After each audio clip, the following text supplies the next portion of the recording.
Subscribe to our YouTube channel and don't forget to press the bell icon to get all the latest updates. नमस्कार, मेरा नाम है ऋषिकेश और आप देख रहे हैं द मोजो स्टोरी। देश में सीवर साफ करने वाले सफाई कर्मियों की मौत आए दिन खबरों का हिस्सा होती रही हैं, लेकिन बीते दिनों राज्यसभा में इससे जुड़े एक सवाल पर सामाजिक न्याय मंत्रालय के एक जवाब ने सबको चौंका दिया है। बीते दिनों राज्यसभा में कांग्रेस नेता मल्लिका अर्जुन खड़गे और डॉक्टर एल हनुमंथैया ने मैनुअल स्कैवेंजिंग से जुड़े कुछ सवाल पूछे। इसमें से एक सवाल था कि बीते 5 सालों में मैनुअल स्कैवेंजिंग से जुड़े अब तक कितने लोगों की मौत हुई है।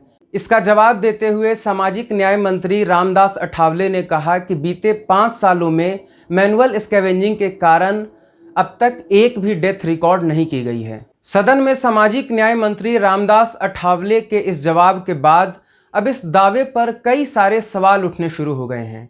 बीते 5 सालों में मीडिया ने तो कई ऐसी घटनाओं को रिपोर्ट किया ही है, वहीं नेशनल कमीशन फॉर सफाई कर्मचारी का एक सर्वे यह कहता है कि भारत में हर 5 दिनों पर मैनुअल स्कैवेंजिंग से जुड़े एक व्यक्ति की अपने काम के दौरान मौत हो जाती है और कई सारे ऐसे मामले हैं जो तो रिपोर्ट ही नहीं किए जाते। रामदास अठावले के इस जवाब के बाद रेमन मैग्सेसे पुरस्कार से सम्मानित और सफाई कर्मचारी आंदोलन के राष्ट्रीय संयोजक बिजवाड़ा विल्सन ने ट्वीट करते हुए सरकार के इस जवाब को शर्मनाक बताया। उन्होंने आगे एक आंकड़ा बताते हुए कहा कि 2016 से 20 तक 472 और इस साल अब तक 26 लोगों की मौत मैनुअल स्कैवेंजिंग के कारण हुई है। उन्होंने आगे बताया कि उनकी तरफ से सरकार को यह सारे आंकड़े भेजे गए हैं, लेकिन बावजूद इसके अगर वह एक डेथ को भी डिनाई करती है तो यह काफ़ी शर्मनाक है।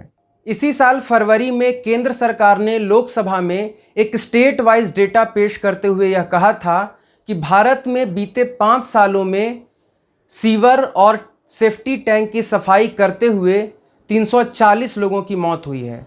तो सबसे बड़ा सवाल कि क्या सीवर और सेफ्टी टैंक साफ करने वाले सफाई कर्मियों की गिनती सरकार की तरफ से मैनुअल स्कैवेंजर्स में नहीं होती है। भारत में 1993 में ही मैनुअल स्कैवेंजिंग को अमानवीय बताते हुए बैन कर दिया गया था। 2003 में इस कानून को और कड़ा करते हुए इसमें सज़ा का प्रावधान भी लाया गया। बावजूद इसके आज भी देश के अधिकांश हिस्सों में मैनुअल स्कैवेंजिंग लागू है और खुद सफाई कर्मियों को ही सीवर और सेफ्टी टैंक में घुस के सफाई करनी पड़ती है और वो भी बिना सेफ्टी किट के। लेकिन इस क्रूर सच्चाई को स्वीकार करने के बजाय एक भी सफाई कर्मचारियों के डेथ को एक्नॉलेज न करना सरकार की गंभीरता पर एक बड़ा सवाल खड़ा करता है। ज़रूरत है इस दिशा में हमें और ज़्यादा आधुनिक होने की, ताकि आगे भविष्य में सच में इस मामले में एक भी डेथ रिकॉर्ड न किया जाए। मोजो स्टोरी के लिए मैं ऋषिकेश, दिल्ली से। It's great to see you here. Thank you for watching our work. If you haven't subscribed yet, don't forget to click the bell icon and subscribe to Mojo Story and support independent, robust journalism.